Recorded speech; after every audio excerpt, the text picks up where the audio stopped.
Good morning and welcome to another magical story from my book, Tales of a Modern Alchemist, Real-Life Stories of Magic and Transmutation. In May of last year, 2020, I was revising the latest entries to my diary, and I came across some notes from the Pleiadians. From the website, pleiadianlight.net, a great idea for you. They said that feelings are access points to go beyond time and space. Drama distracts people from finding where the energy is stuck. Stuck energy is frozen, crystallized emotions. The numbness that people feel is because they are disconnected, very much like a phone line with loads of static noise. I used to call this noise background noise. And it's what I always say. You talk, but people don't hear your words. What people hear is the blurriness created by that background noise, created by unresolved emotions, pushed to the back like a hazy background, coloring your communication, your expression, how you want to present yourself in the outside world. And sometimes you say, I've done it as best as I can. And why is that not enough? Why don't I get my relationships to resonate, to work for me? And it's because of that, because that background noise is blurring your expression, your communication. The sound doesn't travel clean. So the message that I read in that website says, the blue dragons from the Pleiades prepare you to accept source healing, accept the heart activation, give and receive heart healing. We have to come to the conclusion, and this is what I say in my book, that the whole human experience is to be able to open up the heart, to be able to come into the heart, hear with the heart, function with the heart, give with the heart. Not from the root chakra that is expressing a need to survive, or the solar plexus chakra, which is a fight for power, personal power, ego, and so on and so forth.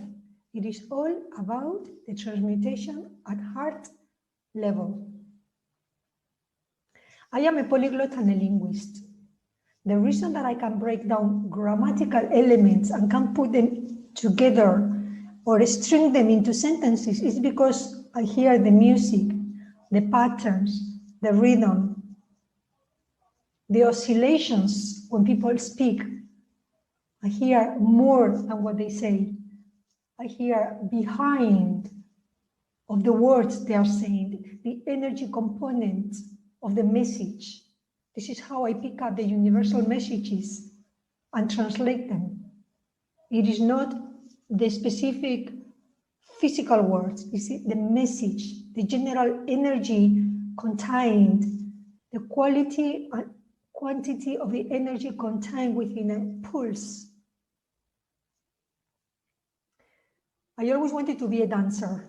That's the way I express these energies that come into my body. It's for my own healing. I can copy any steps and I can flow with any movement. Languages and music are, for me, linked in my mind, in my body, and in my feeling center. For me, a language is a frequency, an oscillation or pulse with specific qualities, with a specific form. The meanings are the same, it's the form that is expressed different. Sometimes we love a language and we don't know why. Another time we hate a language and we don't know why either. And for me, this is because there is a resonance. That's to say, there is a compatible vibrational pattern within that language or segment of frequencies that we can recognize or we can identify with. But when we don't resonate, in which case the sound of the language is discordant to our ears, we actually reject the language and the culture and anything to do with that window of possibilities. Is that a way for the universe to guide us into one direction or another? Is that the box in which we put ourselves? A language for me is a series of graphs or codes. One of my main totem animals is the spider. It's actually in my east house, which is the new beginnings. I see myself weaving energies and meanings into strings of sounds coded in a specific manner. So I get the string as a bulk, I redefine it, translate it, or give it physical interpretation with words. So I decode it. Then I put it together in ways that I think people are going to get it or understand it, depending on the levels, like when you are at school, depending on the levels of evolution. And then I recode it in posts with colors and music and videos, in articles, a little bit shorter, a little bit longer, in books, which are like stories over a period of time. Different layers. In the future, courses, workshops, webinars, this kind of thing. Then when I speak, in my coaching practice, I'm not doing it now because I'm in transition, but when I used to have my coaching practice, I talk and I start building a world of energy that resonates with the person. So the person fixes herself or himself within that world, and suddenly something comes clear. And then as my world of energy raises their energy, they pinpoint something that is relevant to them. Then we follow the string and they start resolving it in their own heart with the energy background that I give them, with the ocean, with the context, energetic context that I give them. And normally there is a moment of crying. That's what I always say. A therapist's best friend is a pack of tissues. Because at the moment of shifting or releasing that old pattern that is blocking them, there is a release. Normally is felt as tears or shown as tears. But this is why I always say tears are good, because they cleanse your soul. But the Native Americans call the spider's web the original alphabet. And it's only when I understood that my new beginnings must always be based on languages, alphabet, glyphs, codes, letters, orthography in general, that I started to build a strong foundation, which I have built so far. But we also know that the human DNA is the original language from which all the other languages developed to express the blueprint that is already there, the electromagnetic fields. So when I write, I enjoy building languages, programs, or books. I create presentations, videos, articles. According to my guides, I was an energy engineer in Atlantis. And maybe that's why when I was little, I never played with dolls. I was always constructing and building. And now I construct and build with the technology that we have available, programs and systems and visual plus letters plus messages. But I always have to be building progressively from zero to advanced.